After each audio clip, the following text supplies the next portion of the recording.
Heavy downpour has triggered landslides at several sections of Imphal-Jiribam highway, due to which Jiribam and Tamenglong have remained cut off from the rest of the state.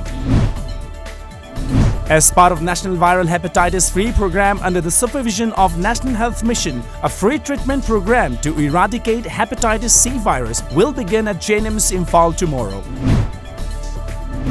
Manipur Jeet Kune Do team, including officials, left Imphal for Dhaka today to take part in the International Jeet Kune Do Championship to be held at Bangladeshi capital. The championship will held from 27 July to 30th July. All Manipur Muslim Students Organization today organized a one-day awareness program on crime against women and children at the Manipur Press Club, Imphal.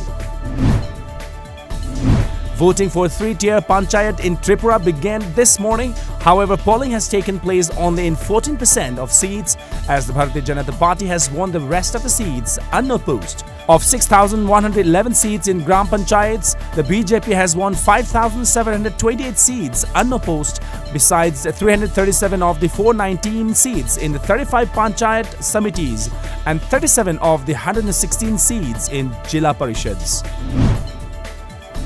In an unprecedented move, the Home Ministry has granted approval for the mobilization of 100 additional companies of security forces in Jammu and Kashmir, fueling speculation about the centre planning to unroll fresh measures in Kashmir.